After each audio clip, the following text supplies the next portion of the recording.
추경 처리에 불참한 여당 의원들이 속속 반성문을 쓰고 있는 가운데 네. 학생이 결석계를 내듯이 국회의원도 청가서란 걸 내야 한다면서요? 그렇습니다.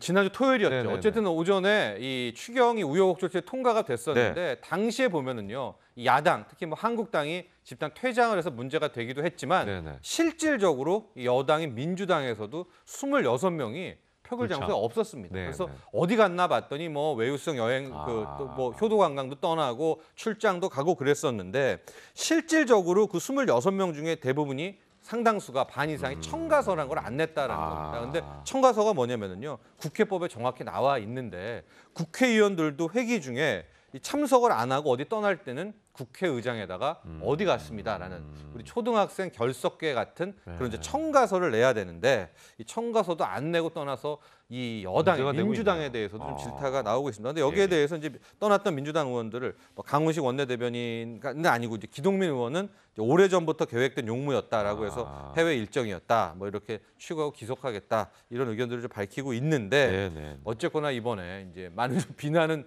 쇄도하고 있는 것 같습니다. 불참 의원 수당을 회수해야 된다 이런 의견까지도 나오고 있는데요. 반면에 또 선진국 의회에서는 출결이 굉장히 엄격하다면서요? 네, 우리 같은 경우에는 청가서를 안 내고 떠났을 때는 그 회의 수당이 3만 원이라고 하고 있거든요. 그거를 안 낸다고 하는데 너무 작죠. 그래서 그거 또 높여야 된다는 얘기도 있습니다. 그런데 보니까 이번에는 26명 중에서 20명 정도만 이제 얘기를 했다라는 게 나오고 있고요. 프랑스나 벨기에 같은 데서는 출석률을 다 따져가지고 많게는 30%까지도 이 국회의원, 의회의원의 월급을 삭감한다고 하고 있거든요. 근데 우리도 그동안에 너무나 국회의원들이 회의 참석 안 하는 거에 대해서 뭐 그러려니 했었는데 이참에 아예 엄격하게 회기 중에 무조건 참석하도록 좀 법을 바꿔야 되지 않나 이런 의견들 나오고 있습니다. 그야말로 무노동, 무임금 원칙을 여기다가 적용시켜야 되겠네요. 당연히 가장 먼저 지켜야 될 게 의회죠.